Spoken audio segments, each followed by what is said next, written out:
Halo sobat semua, selamat datang kembali di channel novel kita. Sebelum kita lanjutkan ceritanya ini, ayo jangan lupa subscribe, like, komen, share, dan nyalakan lonceng notifikasinya agar mendapatkan notifikasi video terbaru ketika Mimin upload videonya.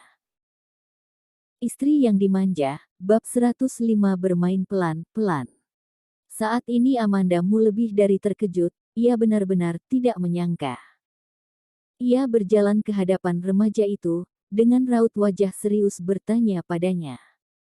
Apa hubunganmu dengan keluargamu? Hubungan saudaralah, jawab remaja itu dengan wajah tidak peduli. Kemudian kembali menambahkan dengan penuh waspada. Akan tetapi bukan hubungan saudara kandung dengan keluargamu, aku juga tidak punya uang. Hantu kecil ini tinggal di rumahnya tanpa izin, tetapi sebaliknya malah ia yang sekarang waspada. Apakah ia takut akan disandera olehnya untuk meminta uang dari keluargamu? Kamu benar-benar Charles. Amandamu masih mempertahankan nada bicaranya untuk menutup perkataan remaja pria itu. Ada berapa banyak orang bernama Charles di keluargamu? Kamu ngapain? Kewaspadaan di mata pria remaja itu semakin dalam, namun karena umurnya yang masih kecil, dengan rupa remaja seperti itu ia tidak terlihat memiliki kekuatan apapun. Walaupun ia tidak tahu bagaimana cara anak ini masuk ke kamarnya dan dengan gaya bak seorang raja tinggal di sini, namun ia dapat merasakan anak ini bukanlah anak kecil yang mudah diatasi. Saat dirinya bicara, terdapat aksen orang asing yang bicara bahasa Mandarin dalam pelafalannya. Bicaranya tidak terlalu lancar, terlihat jelas bahwa anak ini sepertinya tinggal cukup lama di luar negeri.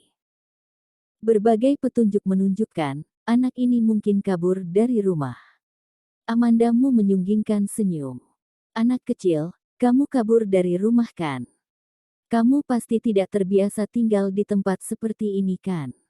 Aku pergi ke rumah keluargamu dan meminta mereka menjemputmu ya, bagaimana? Remaja pria itu membelalakkan mata dan menjadi panik seketika itu juga. Tidak boleh. Aku bersusah payah sampai akhirnya bisa keluar rumah. Ternyata tebakannya benar. Tahukah kamu bahwa ada pasal kejahatan dalam hukum pidana yang disebut kejahatan menginvasi rumah secara ilegal? Amandamu tidak bisa menandingi Charles Mo besar yang ada di rumah itu.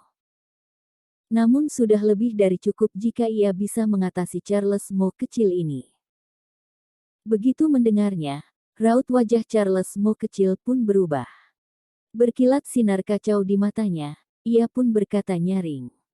Hanya ada aku seorang yang bernama Charles di keluargamu. Dia menghabiskan banyak waktu tinggal di luar negeri. Hanya sesekali saja ia kembali untuk berlibur. Tapi sebenarnya ia sama sekali tidak familiar dengan orang maupun lingkungan di sini, sehingga ia sedikit takut dengan ancaman Amandamu. Setelah mendengar perkataannya, Amandamu menahan ekspresi wajahnya, ia benar-benar bingung. Kalau di keluargamu hanya ada satu orang yang bermarga Mo, maka siapakah Charles Mo besar yang ada di rumah itu? Ia kembali menatap lurus Charles Mo kecil yang ada di hadapannya. Tatapannya membuat sekujur bulu kuduk di tubuh Charles Mo kecil merinding. Kamu kenapa? Amandamu baru saja akan bicara saat tiba-tiba terdengar suara kruyuk gelombang yang memotong pikirannya. Charles Mo kecil menatapnya sekilas dengan kikuk, kemudian kembali berpura-pura menjadi galak dan bicara dengan lantangnya. Lihat apa? Tidak dengar suara perut kelaparankah? Orang yang bernama Charles Mo sama-sama bertemperamen buruk. Di dalam restoran, mata Amandamu memandangi Charles Mo kecil yang sudah menghabiskan 3 mangkuk mie sapi berturut-turut. Lokasi kamar yang ia sewa terletak di daerah kumuh kota J, jadi di sekitarnya tidak ada tempat makan yang layak, malah sebaliknya kios makan sederhana yang lumayan banyak. Charles Mo kecil awalnya masih sedikit berbau dingin, tapi mungkin karena terlalu lapar ia pun akhirnya mengikutinya masuk. Setelah ia duduk dan mencicipi sedikit, matanya pun langsung bersinar. Seperti kata pepatah ada budi ada balas, setelah Charles Mo kecil menghabiskan 3 mangkuk mie, ia akan langsung menjawab apapun yang ditanyakan Amanda Mu. Sebelumnya aku tinggal di Australia. Aku ingin mengambil e-sport profesional. Ibuku tidak mengizinkanku pergi. Ia juga tidak memberikanku uang, makanya aku kabur dari rumah untuk menakut-nakutinya. Kamu tidak boleh memberitahu keluargamu kalau aku tinggal di sini, kalau tidak mereka pasti akan menangkapku kembali. Bermain game. Di usiamu ini bukankah seharusnya kamu belajar? Charles Mo kecil mengkoreksinya. Bermain game apa? Itu adalah sebuah profesi ya. E-sport. Ini adalah impianku. Amandamu memercikinya dengan air dingin. Tapi kamu baru 14 tahun. Walaupun ia tidak terlalu paham orang seperti apa yang melakukan e-sport gaming itu. Tapi ia tahu kalau Charles Mo kecil benar-benar ingin melakukan hal ini, paling tidak ia harus mencapai batas umur legal untuk bekerja. Charles Mo mendengus, ia menyilangkan lengannya dan mengangkat dagunya, terlihat sangat arogan. Amandamu ingin sedikit tertawa, ia merasa anak kecil ini mudah digoda. Jari Amandamu mengetuk meja makan 2 kali, dengan santai ia berkata. Ricky siapanya kamu? Kakak sepupuku, bukankah ia sangat terkenal di kalangan sini? Begitu ia selesai bicara, ia seperti tiba-tiba terpikir sesuatu dan dengan nada bicara seolah, aku melakukan ini demi kamu, berkata. Walaupun ia kaya dan lumayan tampan, tapi ia sudah menikah. Kamu jangan menghiraukannya. Amandamu memperhatikan kata-kata penting di dalam nada bicaranya.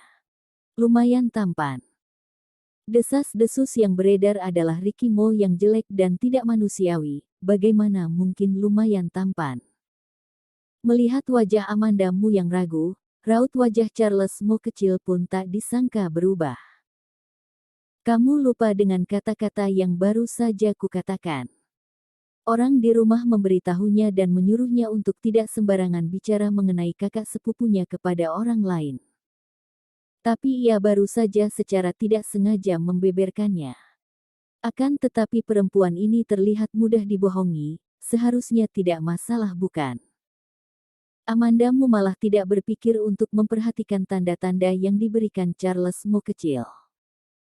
Dalam kurun waktu setelah ia menikah dan bergabung di keluarga Mo, hal yang selalu membuatnya curiga sekarang semuanya terpecahkan. Charles Mo sama sekali tidak pernah muncul bersamaan dengan Ricky Mo. Charles Mo tinggal di kamar utama.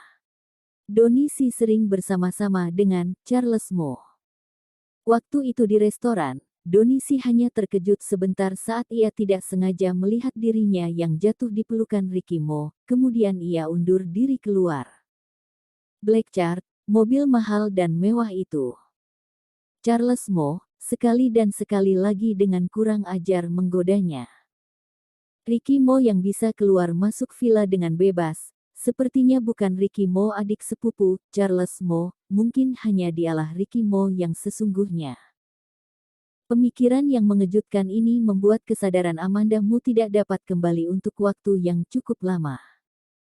Ia tidak bisa duduk lebih lama lagi, ia segera bangkit berdiri dan berlari keluar. Charles Mo kecil yang melihatnya keluar pun bergegas bangkit berdiri untuk mengikutinya. Kamu mau pergi kemana? Kamu. Belum juga selesai bicara, sosok Amandamu sudah lenyap dari pandangan. Dengan puas ia mengelus-elus perutnya yang kenyang dan menggaruk-garuk rambut ikal kecilnya sambil menggerutu pada diri sendiri. Paling tidak seharusnya ia bisa meminjamkanku sedikit uang kan? Amandamu langsung naik taksi pulang ke villa. Dengan sangat kesal ia masuk dan langsung bertanya pada pengawal yang ditemuinya. Charles ada tidak? Pengawal itu terbata-bata sesaat. Tidak ada. Amandamu pergi ke ruang baca dan kamar, ternyata memang tidak ada bayangan Charles Mo. Kabar mengenai Ricky Mo yang jelek dan tidak manusiawi, ini sudah diketahui oleh semua orang di kota J. Semua orang mengira seperti ini, Bahkan Siskamu yang dijodohkan dengannya akhirnya mengorbankan Amandamu untuk dinikahkan ke keluargamu. Dan tentu saja Amandamu juga percaya bahwa Ricky Mo adalah pria yang jelek dan tidak manusiawi. Ia sama sekali tidak curiga apakah kabar yang beredar itu benar atau palsu. Bahkan sampai-sampai saat pada awalnya melihat Charles Mo, ia sama sekali tidak terpikirkan ada kemungkinan bahwa pria itulah Ricky Mo. Ia awalnya mengira bahwa Ricky Mo bukanlah orang yang sehat. Walaupun dalam waktu 2-3 bulan ini ia merasa ada sesuatu yang mencurigakan, tapi ia sama sekali tidak terpikirkan ke arah ini. Sampai pada akhirnya ia bertemu dengan Charles Mo, kecil, walaupun anak kecil itu terlihat aneh dan esentrik namun sepertinya ia tidak berbohong.